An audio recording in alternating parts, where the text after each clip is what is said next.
तो कहानी के शुरू होते ही हम एक जंगल में जंग का माहौल देखते हैं। जंग इंसानों और फे नामी क्रिएचर्स के दरमियान चल रही थी, जो थे तो इंसान ही पर थोड़े मुख्तलिफ। एक फेस के पास पंख यानी पर हैं उड़ने के लिए, जबकि पक फेस दिखने में थोड़े भेड़ जैसे लगते हैं। इस वक्त इंसानों ने गैर कानूनी तौर पर फेलैंड पर कब्जा कर लिया था और वो लोग यहाँ से फेस को निकाल रहे थे। उनके ऊपर गोलाबारी और फायरिंग हो रही थी। ये लोग उड़कर भी नहीं जा सकते थे क्योंकि जंगल में ऊपर की तरफ इनकी उड़ान को काबू करने के लिए तारें लगा दी गई थी। विनियन जब अपने इर्द गिर्द सब लोगों को मरता हुआ दिखती है तो तेजी से भागती है। किस्मत से वो किसी गोली का निशाना नहीं बनी और भागते हुए एक पहाड़ की चोटी पे पहुंच गई। उसने पानी के अंदर जंप कर दी, जहाँ से एक शिप उसे रेस्क्यू कर लेती है। पता चलता है कि इसके अंदर बहुत सारे फेस अपनी जान बचाकर यहाँ से निकलने की कोशिशों में थे, लेकिन बदकिस्मती से थोड़ा ही दूर जाने पर ये शिप क्रैश हो गई और शिप में मौजूदा भी लोग मारे गए सिवाय विनियंट के। पानी के साथ बहकर विनियंट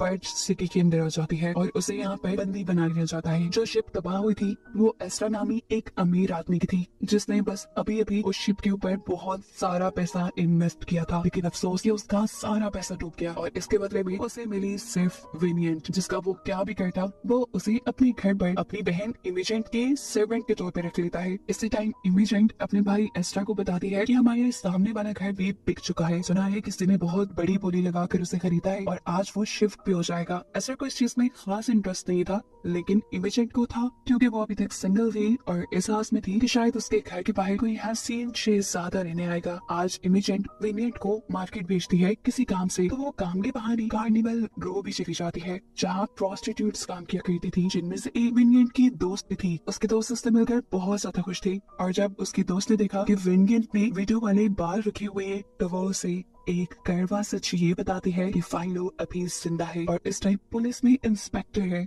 सीन कट होकर फाइलो की तरफ चली जा, जो इस टाइम फेस पर हमला करने वाले लोगों के बारे में इन्वेस्टिगेशन कर रहा था। वो इस टाइम एक पग के पास आता है जिसके बारे में उसे पता चला था कि आज किसी ने उसके ऊपर हमला कर दिया। हमला करने वाले का वो हुलिया बताती है कि उसके बाल नहीं थे और हाथ पे एक स्नेक का टैटू था। इस औरत की बताई निशानियों से उसे बड़े ही आसानी से पहचान गया कि वो लड़का कौन हो सकता था। वो अब बाहर में जाके उस लड़की को पकड़ने की कोशिश करता है, लेकिन वो लड़का फाइलो के हाथ से निकल कर भाग जाता है। फाइलो किसी भी हाल में उसे पकड़ना चाहता था, इसीलिए भागते हुए ये दोनों ही पोर्ट पर आ गए और यहाँ आकर उस लड़की ने फाइलो से कहा कि फे के ऊपर हमले के पीछे मैं नहीं हूँ और जो हकीकत है वो दिखला देने वाली है। तुम बस डार्क कॉर्ड से बच के रहना जो आने ही वाला है। इससे पहले कि अब फाइलो से अरेस्ट कर लेता, वो यहाँ से पानी में कूद कर अपनी जान दे देता है। अब सीन कट होता है और हमें एशली नामी एक फीमेल सिंगर को दिखाया जाता है, जो रात में अपने घर की तरफ ही बढ़ रही थी कि अचानक टनल से निकले हुए एक डार्क क्रिएचर ने उसके ऊपर हमला कर दिया और उसे टनल के अंदर ले जाकर मार डाला।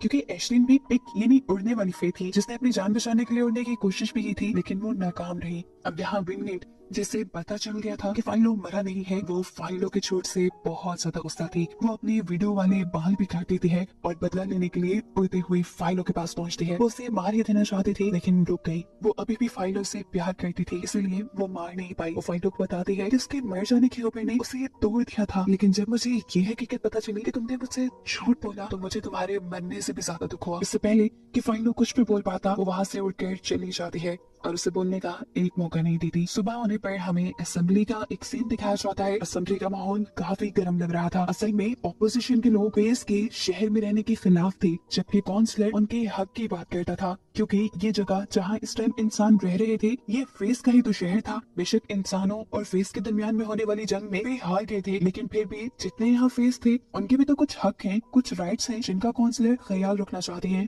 खैर इसी दौरान हम काउंसलर के बेटे जोना से मिलते हैं। अभी तो उसको पॉलिटिक्स में कोई इंटरेस्ट नहीं, शराब और जुए की लत तो उसे है ही और आए दिन वो कार्निवल रो के अंदर पाया जाता है जहाँ प्रोस्टिट्यूट्स काम करती हैं।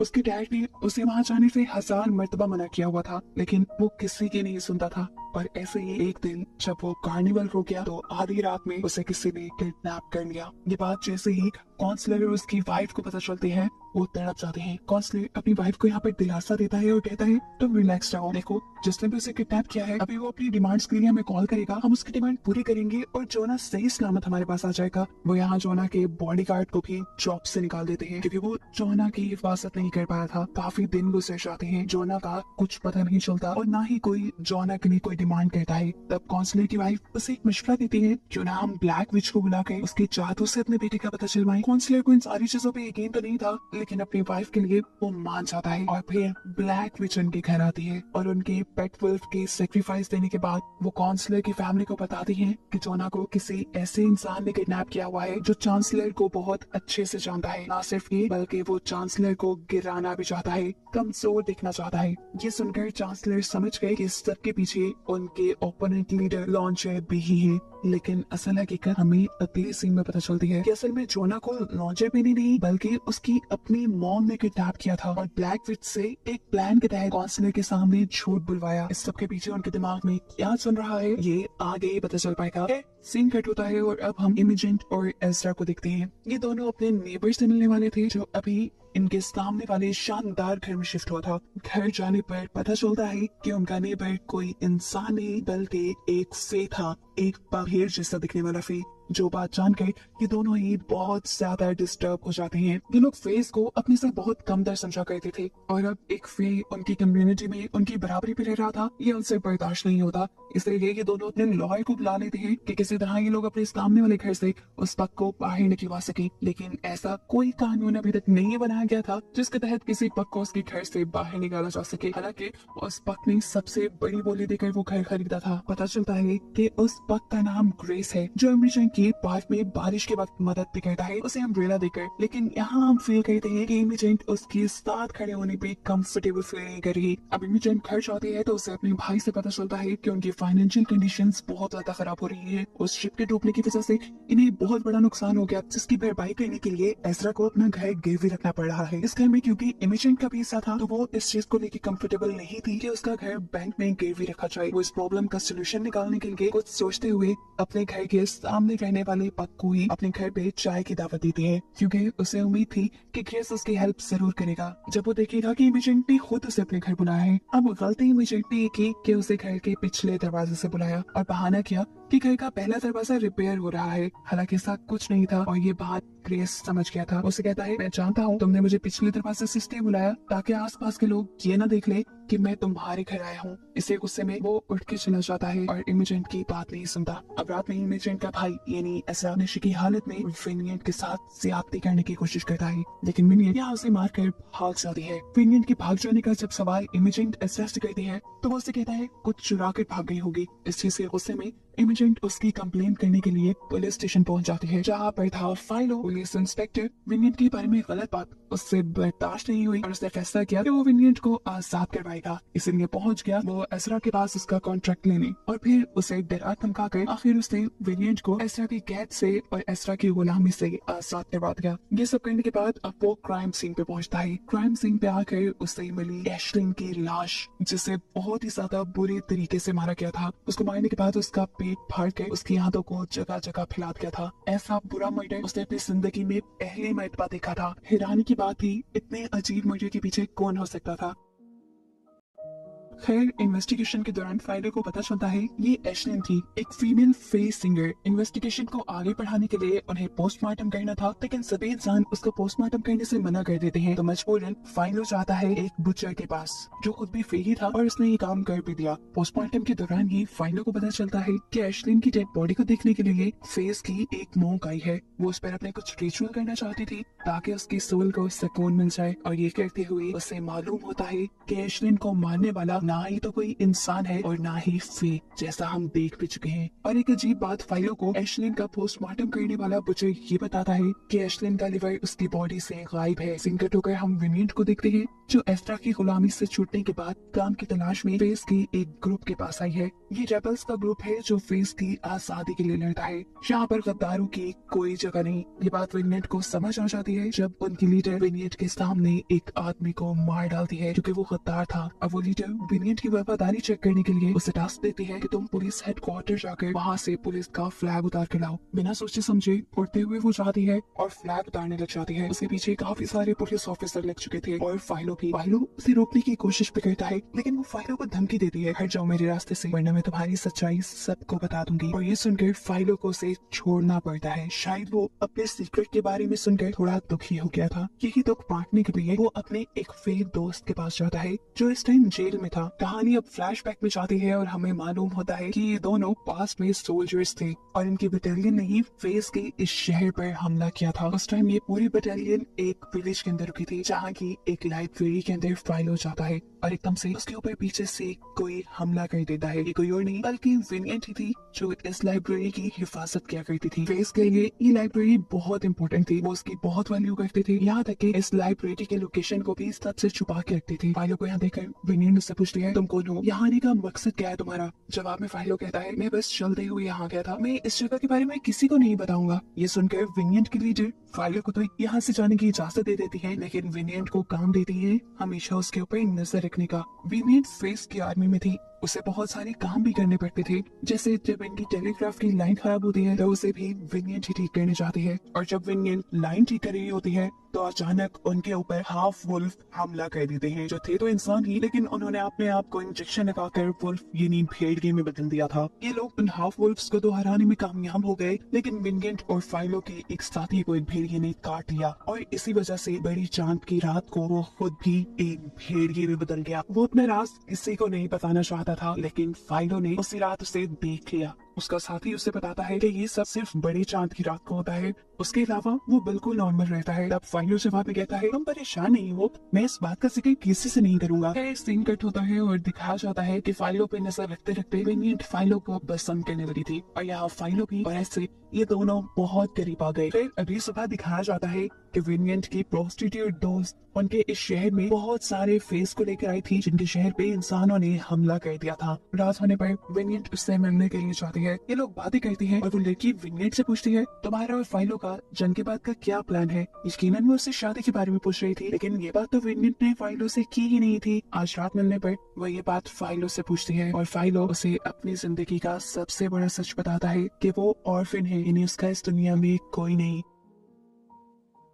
विनियंट को इस चीज से प्रॉब्लम नहीं थी, लेकिन फाइलो की एक और भी हकीकत थी। फाइलो पूरा इंसान नहीं था, वो हाफ ब्लड था, यानी आधा इंसान और आधा फे। यहाँ तक कि उसके पैर भी थे जो कि बचपन में ही काट दिए गए, जिसके निशान उसकी कमर पर आज भी हैं। विनियंट को फाइलो से सच्चा प्यार था। वो फाइलो से कहती है मैं ये बात किसी को नहीं बताऊंगी और देखना हम एक अच्छी लाइफ गुजारेंगे। अब अगले दिन विनियंट की दोस्त फाइलो से मिलती है और उससे बताती है कि विनियंट तुमसे बहुत प्यार करने लगी है, वो तुम्हें छोड़ेगी नहीं, बस तुम भी उसका ख्याल रखना। असल में विनियंट की दोस्त चाहती थी कि इस जंग के बाद फाइलो आर्मी से रिटायरमेंट ले ले और अपनी आगे की जिंदगी विनियंट के साथ अच्छे तरीके से गुजारे। विनियंट के लिए इन खतरों से खेलना वो बंद कर दे। अब अगले ही दिन फाइलो के बटालियन को इस शहर से निकलने का ऑर्डर मिल जाता है। अभी वो निकल ही रहे थे कि उनके ऊपर वुल्फ पैक्स ने हमला कर दिया, यानी उन लोगों ने हमला कर दिया जो लोग अपने आप को इंजेक्शन लगाकर वुल्फ बना लिया करते थे। ये लोग सभी फेस को मारना चाहते थे, इसीलिए जल्दी से सभी फेस इस शहर से निकलने में लग जाते हैं। फाइलो जानता था कि विनियंट उसके बगैर इस शहर से नहीं निकलेगी, इसीलिए वो एक लड़के के जरिए विनियंट को अपने मरने की खबर दे देता है, वो भी झूठी।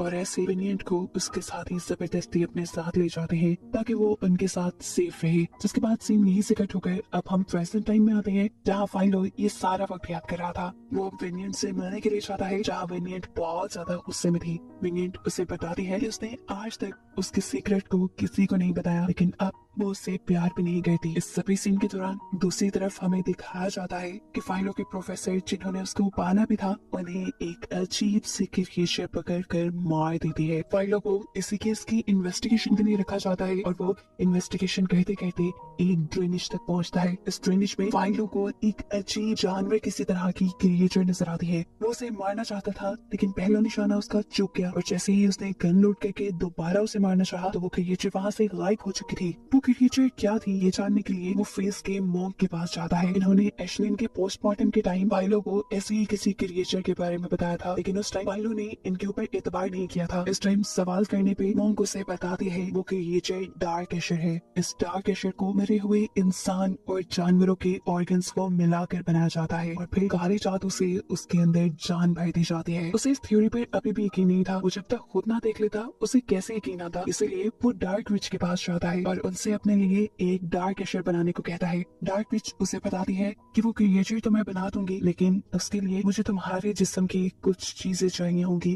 और फिर ये क्रिएचर सिर्फ तभी मरेगा जब तुम खुद मरोगे, क्योंकि ये क्रिएचर अपने मालिक के मरने पर मरती है। ये डार्क विच उसे ये भी बताती है कि पहले जो डार्क एशर लोगों के ऊपर हमला कर रहा है वो उनके लिवर इसलिए ले जाता है क्योंकि लिवर के जरिए उन्हें लोगों की वो सारी इंफॉर्मेशन पता चल जाती है जो वो अपने अंदर ही छुपा कर रखते थे। ये काम करने के बाद वो पुलिस स्टेशन वापस आ जाता है जहाँ अब उसकी ड्यूटी थी अपने प्रोफेसर के मर्डर की इन्वेस्टिगेशन करने के लिए वो ऑर्फनेज जाता है जहाँ हेडमास्टर के असिस्टेंट से उसे पता चलता है कि हेडमास्टर हर वीकेंड पे कार्निवल रो जाया करते थे। कार्निवल रो में जिस लड़की के साथ उनके ताल्लुकात थे, फाइलो उनसे जब मिलने जाता है तो उसे पता चलता है कि कभी भी हेडमास्टर उसके साथ रहे ही नहीं। उनसे मिलने के लिए यहाँ पर एक डॉक्टर आया करते थे जो अब पुलिस हेडक्वार्टर के लिए काम करते हैं। सीन कट होकर दिखाया जाता है कि जिस डॉक्टर की वो बात कर रहे थे उसको भी डार्क एशर पकड़ कर मार देता है। ये बात उसे पूरी तरह डिस्टर्ब कर देती है। उसका केस सॉल्व होने को ही नहीं आ रहा था। जहाँ पर उसे क्लू मिलता था वही क्लू मारा जाता था।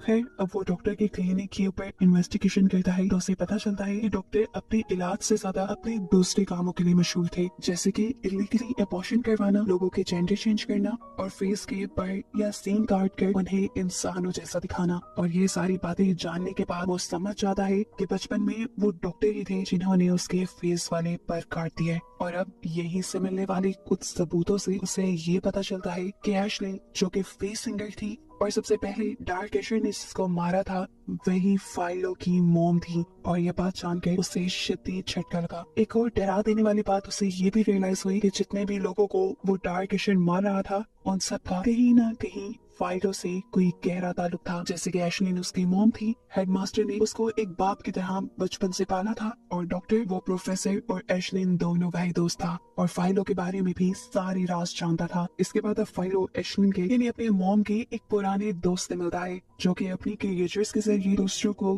ड्रामा दिखाते थे और एशलिन उनके साथ गाना गाया करती थी। वो बताते हैं कि सालों पहले ही एशलिन ने उनके साथ काम करना छोड़ दिया था और इसके पीछे कहानी में एक बहुत बड़ा ट्विस्ट था। वो ये कि काउंसलर एशलिन को पसंद किया करता था। एशलिन ने काफी सारा टाइम काउंसलर के घर भी गुजारा और फिर एकदम से वो रुपोश हो गई ताकि वो फाइलों को जन्म दे सके। अब इस सब के बाद हम देखते हैं ग्रेस को, वही फिर जो एज़रा और इमेजन के घर के सामने रहता है। उसे अपने नेबर्स से पता चलता है कि इमेजन की फैमिली बहुत ज्यादा फाइनेंशियल क्राइसिस से गुजर रही है और ये बात जानकर वो समझ गया कि इमेजन ने उसे अपनी मदद के लिए बुलाया था, उसकी बेइज्जती करने के लिए नहीं। ये एहसास होते ही वो इमेजन से माफी मांगने के लिए चाहता है। यहाँ पर इमेजन भी उसे बताती है कि उसे ग्रेस के फे होने पर कोई एतराज नहीं, वो सिर्फ ग्रेस को उसकी अच्छाई के लिए पसंद करती है। यहाँ पर ग्रेस इमेजन की मदद करने को मान जाता है, लेकिन सिर्फ एक छोटी सी शर्त पर कि इमेजन उसकी मदद करेगी यहाँ के लोगों में घुलने मिलने में। इमेजन मान जाती है और अगले ही दिन अपने घर एक टी पार्टी अरेंज करती है जिसमें उसने अपने सारे ही नेबरहुड को बुलाया था जो सभी लोग काफी अमीर थे।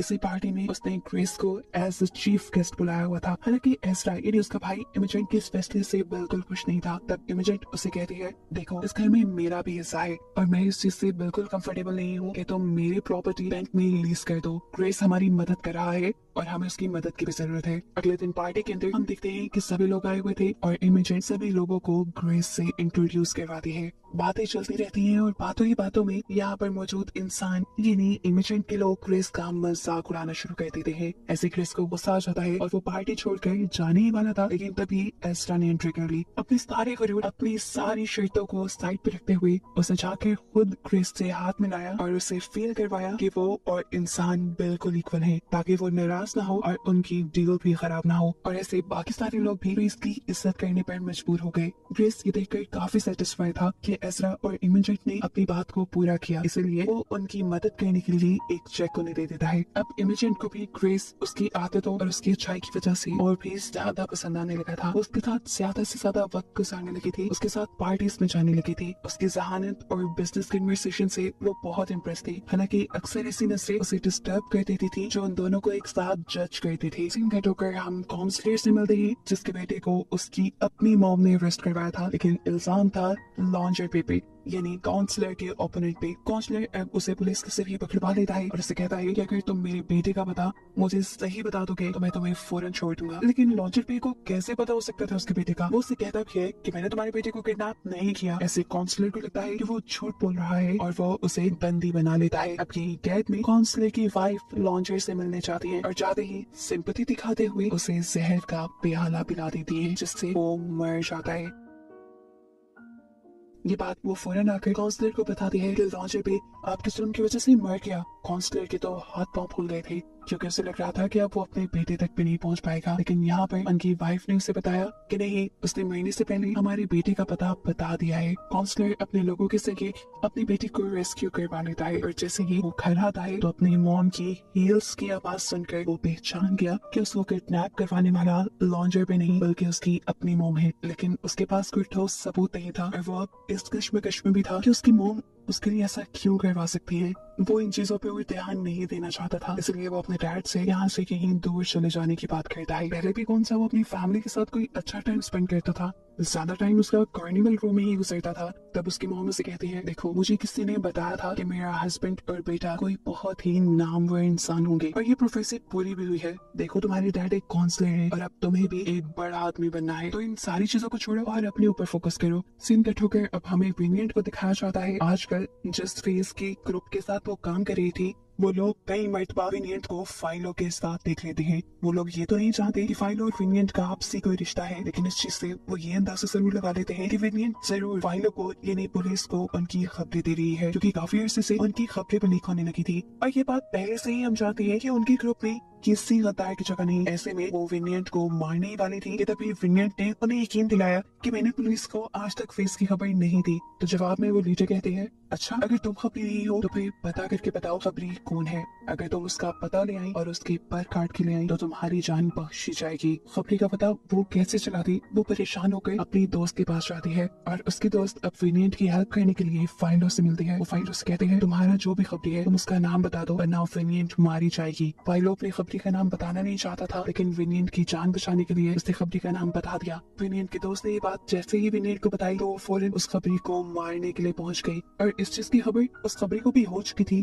कि विनियड उसे मारने आ रही है, इसीलिए विनियड के आने से पहले ही वो तैयार था। उसके आते ही वो उसी के ऊपर हमला कर देता है और इससे पहले कि वो विनियड का गला काट देता पीछे से किसी ने उसे शूट कर दिया। पीछे देखने पर पता चला ये खुद फाइलो था जो विनियड को बचाने आया था। अब विनियड उस आदमी के पर काट लेती है ताकि वो सबूत के तौर पे उसे अपने लीडर को दे सके और फाइलो खुद उसे उसके एरिया पे छोड़ कर आता है और ऐसे सही इंसान का पता बताने पर उसकी जान छूट जाती है। अब अगले दिन विनियड को पता चलता है वो लाइब्रेरी जिसकी वो अपनी पूरी जिंदगी में हिफाजत करती रही उसे ब्रिटिश म्यूजियम के अंदर डिस्प्ले किया जा रहा था। वो फौरन ही अंदर जाती है और वहाँ पर अपनी सारी किताबों को देखकर फूट फूट कर रोने लगती है, क्योंकि वो किताबें वो चीजें जिन्हें ये लोग सीक्रेट रखते थे आज वो सभी लोगों के लिए खोल दी गई थी। विनियड इन सभी को देख रही थी कि यहाँ पर उसे अरेस्ट कर लिया जाता है। यहाँ पर काउंसलर के बेटे का वो गार्ड जिसे काउंसलर ने जॉब से निकाल दिया था वो भी फेस के एक ग्रुप को ज्वाइन कर लेता है। यहाँ पर सारे पक्ष रहा करते थे जिनका मानना था कि इंसान उन्हें कभी एक्सेप्ट नहीं करेंगे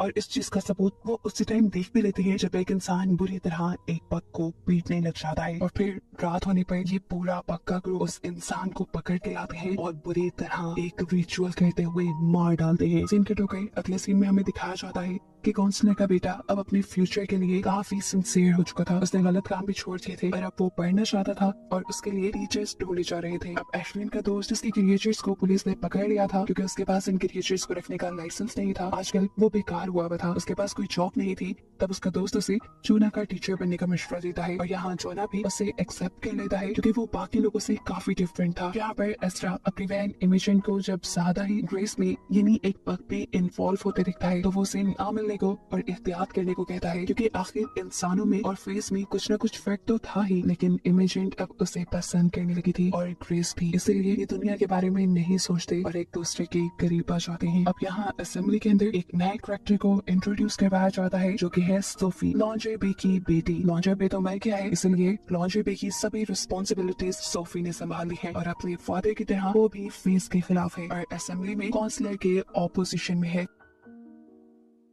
जोना जो ऊपर लाइब्रेरी से नीचे असेंबली को देख रहा था वो इस लड़की से काफी इम्प्रेस हो जाता है। ये दोनों आपस में मिलते हैं और तब सोफी जोना को बताती है कि उसे पॉलिटिक्स में कुछ खास इंटरेस्ट नहीं, लेकिन हाँ वो अपने डैड के सपोर्टर्स को जाने भी नहीं दे सकती कहीं और। ये लोग यहाँ बातें करते हैं और इन दोनों को ये रियलाइज होता है कि उन दोनों की ही आदतें एक दूसरे से बहुत मिलती है। वो लोग दोस्ती भी करना चाहते थे लेकिन कर नहीं सकते थे क्योंकि उन दोनों की पेरेंट्स आपस में दुश्मन थे और ना चाहते हुए भी उन्हें ये दुश्मनी का रिलेशन कंटिन्यू करना पड़ रहा था। वक्त गुजरता है और इनका रोज रोज का मिलना चलता ही रहता है और फिर ऐसे एक दिन ये लोग लाइब्रेरी में ही एक दूसरे के करीब आ जाते हैं। यहाँ पुलिस स्टेशन का सीन दिखाया जाता है जहाँ पर फाइलों के सीनियर फाइलों की प्रोग्रेस को लेकर बात कर रही है। उसे जो केस दिए गए थे फाइलों ने अभी तक उनके ऊपर कोई प्रोग्रेस नहीं की थी। इन लोगों को लगता था कि फाइलों करप्शन कर रहा होगा। अब सीनियर फाइलों पर नजर रखने का काम अपनी बेटी को ही देते हैं जिसके घर पे फाइलों एज अ पेइंग गेस्ट रहता था और इन दोनों की आपस में दोस्ती भी थी जो काफी बढ़ गई थी। लेकिन जब इस लड़की को पता चला कि फाइलों एक हाफ ब्लड है तब उसने अपने इस रिलेशन को खत्म कर लिया और आज यही सच वो अपने डैड को यानी फाइलों के सीनियर को भी बता देती है। अब यहाँ पर एक दूसरा आदमी मिलकर फाइलों को सीनियर को बताता है कि फाइलों ने अपने लिए एक डार्क एशर बनवाया है और वो जितने भी लोग मरे हैं उन सबकी किलिंग्स को छुपाना चाहता है और इसके पीछे मकसद क्या है ये फाइलों खुद ही जानता है। सब चीजों की वजह से फाइलों को पकड़कर उसी के डिपार्टमेंट वाले अरेस्ट कर लेते हैं और जानबूझकर सीनियर फाइलों को इंसानों वाले सेल में बंद करते हैं ताकि सारे इंसान उसे हाफ ब्लड जानकर खुद ही मार दें। लेकिन अब सीनियर की बेटी को खुद दुख हो रहा था इस बात का कि उसने क्यों फाइलों का सीक्रेट सबको बता दिया, इसलिए वो चाहती है और अपने डैड को बता देती है कि मैंने झूठ बोला था, फाइलों हाफ ब्लड नहीं है, मुझे बस उसके धोखे पे गुस्सा था इसलिए मैंने आपसे झूठ कह दिया। ये बात सुनकर फाइलों के सीनियर उसे यहाँ से निकालने की ऑफर देते हैं और कहते हैं कि अगर तुम कसम खा लो कि तुम हाफ ब्लड या फ्री नहीं हो तो मैं तुम्हें यहाँ से आजाद करवा दूंगा। फाइलों जो 32 सालों से इस सच को छुपा रहा था वो इस चीज से थक चुका था, वो और इसे छुपाना नहीं चाहता था, इसलिए वो अपने सीनियर से कह देता है हाँ मैं हूँ एक फ्री, एक हाफ ब्लड जिसके पर बचपन में ही काट दिए गए थे। अब यहाँ उसको उसके जुर्म के लिए मारने को ऑर्डर दे दिया जाता है जबकि विनियन जो कि यही उससे मिलने के लिए आई थी उसे भी अरेस्ट कर लिया गया था और वो जब फाइलों को हथकड़ियों में बंद कर बाहर जाता हुआ दिखते हैं तो जोर जोर से रोने लग जाती है क्योंकि उसे लग रहा था कि अब फाइलों को फांसी दे दी जाएगी। फाइलों को तो खुद भी यही लग रहा था लेकिन उसे फांसी के तख्त पे ले जाने के बजाय ये लोग किसी और रूम में ले जाते हैं जहाँ अब फाइलों अपने बायोलॉजिकल फादर से मिलता है, इन्हें अपने असली डैड से मिलता है जो कि और कोई नहीं बल्कि काउंसलर खुद थे कि वो एशलिन से आज भी प्यार करता था और उसे लगता था कि फाइलों ने ही एशलिन को मारा है। लेकिन फाइलों यहाँ उसे बताता है कि एशलिन को उसने नहीं मारा। अब फाइलों से सवाल करता है कि अगर आपको मेरी मॉम की इतनी ही परवाह थी तो आपने उन्हें छोड़ा ही क्यों, मुझे ऐसे यतीमों वाली जिंदगी गुजारनी ही क्यों दी। तब चांसलर अपना सब खो देते हैं और रोते हुए उसे बताते हैं कि मेरे डैड ने एशलिन को मारने की धमकी दी थी और कहा था कि अगर मैं उसे नहीं छोड़ूंगा तो वो एशलिन को मार देंगे और बस उसी की जान बचाने के लिए मैंने उसे छोड़ दिया था। ये कह लूं कि छोड़ा भी नहीं था, मैंने बस उसकी जान बचाने के लिए उसे उसके दोस्त के घर बना देती थी। चांसलर फाइलों को ये भी बताते हैं कि उस वक्त तक मुझे ये नहीं पता था कि एशलिन प्रेग्नेंट थी और फिर सालों तक मुझे ये भी नहीं पता चला कि उसके पास एक बेटा भी है, कि नहीं तुम भी पैदा हुए। ये सब चीजें जानने के बाद चांसलर अब फाइलों को भी छोड़ देते हैं और उससे वादा कहते हैं कि वो विनियट को भी छोड़ देंगे। वो विनियट की रिलीजिंग पेपर पे साइन कर ही रहे थे कि अचानक यहाँ पर उन्हीं का वो गार्ड आ गया जिसको उन्होंने जॉब से निकाल दिया था और वो जाकर बग के ग्रुप से मिल गया था। उसे ब्रेन वॉश करके ये सिखाया गया था कि तुम जितने ज्यादा इंसानों को मारोगे तुम्हारी जिंदगी उतनी आसान हो जाएगी और वो यहाँ अपनी जिंदगी में जल्दी आसानियां लाने के लिए सबसे पावरफुल इंसान यानी चांसलर को ही मार देता है। दूसरी तरफ चांसलर की वाइफ और उसका बेटा आपस में लड़ रहे थे क्योंकि जोना यानी चांसलर का बेटा सोफी से लॉन्ड्री की बेटी से शादी करना चाहता था और इसके लिए उसकी मॉम नहीं मान रही थी। जब वो अपनी मॉम को फोर्स करता है तो आखिर उसकी मॉम को सच बताना ही पड़ा कि सोफी उसकी हाफ सिस्टर है। ये बात सुनकर उसे बहुत बड़ा झटका लगा था, ना चाहते हुए भी उसे अब सोफी से ब्रेकअप करना था और जब वो ब्रेकअप करने जाता है तो उसे मालूम होता है कि सोफी को ये सारी सच्चाई पहले से ही मालूम थी और अगले सीन में जोना को एक और ट्विस्ट अपनी जिंदगी का ये मालूम होता है कि उसके फादर को भी शक था कि इस टाइम जोना जो उनका बेटा बना यहाँ सामने खड़ा है शायद वो भी उसका बायोलॉजिकल बेटा नहीं है और ये सच्चाई सुनकर जोना बस टूट सा ही गया। दूसरी तरफ अब एज़रा विनियट और ग्रेस को एक साथ देख लेता है और ये चीज उसका दिमाग खराब करने के लिए काफी थी कि उसकी बहन एक बग के साथ रिलेशन में है यही देखते हुए वो गुस्से में पक को मारने जाता है, लेकिन यहाँ पर इमेजेंट उसकी जान बचा लेती है। अब एज़रा जब अपनी ही बहन इमेजेंट को टॉर्चर कर रहा होता है तो ग्रेस को गुस्सा आ जाता है और वो उसे धक्का देकर दूर फेंक देता है और ऐसे उसके सर से खून बहने लगा था। ये देखकर इमेजेंट जान गई कि अब पुलिस ग्रेस को छोड़ेंगे नहीं, क्योंकि पक से तो वो लोग वैसे ही नफरत करते हैं, इसलिए वो ग्रेस को वहाँ से भाग जाने को कहती है और ये सारे इल्जाम अपने सर लेने का फैसला करती है। सीन कट होकर हम दोबारा चांसलर को देखते हैं, जिसके पास अब उसकी वाईफाई है। चांसलर उससे कहते हैं, मैं जानता हूँ इन सारी किलिंग्स के पीछे तुम ही हो और तुमने ही अपने बेटे को किडनैप करवाया था। तुम जिस प्रोफेसी के तहत मेरे बेटे को ढूंढना चाहती हो, मैं तुम्हें कभी उस बेटे के बारे में नहीं बताऊंगा। असल में प्रोफेसी के मुताबिक चांसलर का बेटा इस दुनिया पर रूल करने वाला था, इस दुनिया पर हुकूमत करने वाला था और चांसलर की वाइफ उसे अपने बेटे के तौर पे अपनाना चाहती थी। लेकिन चांसलर जब ऐसा करने से मना करता है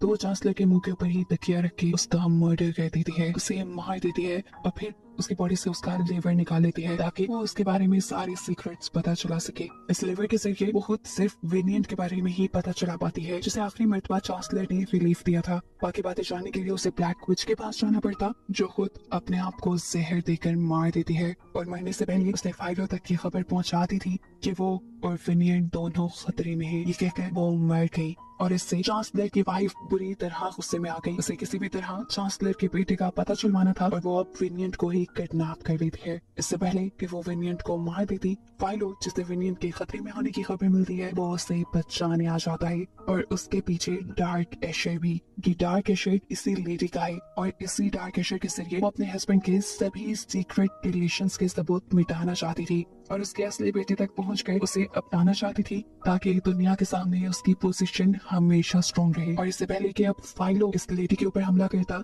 या डार्क एशर फाइलो के ऊपर, वेनिएंट अपने आप को छुड़वा कर इस लेडी के सर में पीछे से स्टैब कर देती है, जिससे वो लेडी मारी जाती है और उसके मरते ही उसका डार्क एशर भी। ऐसे वेनिएंट और फाइलो दोनों की ही जान बच गई थी। चांसलर के मरने की खबर भी अब पूरे शहर में फैल जाती है और चांसलर की जगह दी जाती है उसके बेटे जोना को, जो कि दुनिया के सामने उसका बेटा था। जोना अब एशलिन के दोस्त को अपनी लीगल एडवाइजर के तौर पे हायर कर लेता है। पॉलिटिक्स में आने के बाद उसे पता चलता है कि सोफी को वो जितना चालाक और समझदार समझता था, सोफी उससे भी कहीं ज्यादा समझदार थी। सोफी ही वो थी जिसने उसकी मॉम को ब्लैकमेल किया था और ये सच्चाई चांसलर को बताई थी कि जोना उसका बेटा नहीं, और उसी के चलते ये सारी किलिंग्स हुई थी। ये सारी चीजें जानने के बाद अंधा तो था कि वो सोफी से दुश्मनी कर लेता, लेकिन वो असेंबली में सोफी को साथ मिला लेता है क्योंकि वो जानता था कि अगर सोफी और वो मिल जाए तो यहाँ बहुत स्ट्रॉन्ग पोजीशन ले सकते हैं। अब जोना भी फेज के खिलाफ हो चुका था और उसने कार्निवल रो से भी सभी फेज को बाहर निकलवा दिया था। इस शहर से भी वो सभी फेज को निकालना चाहता था और दोबारा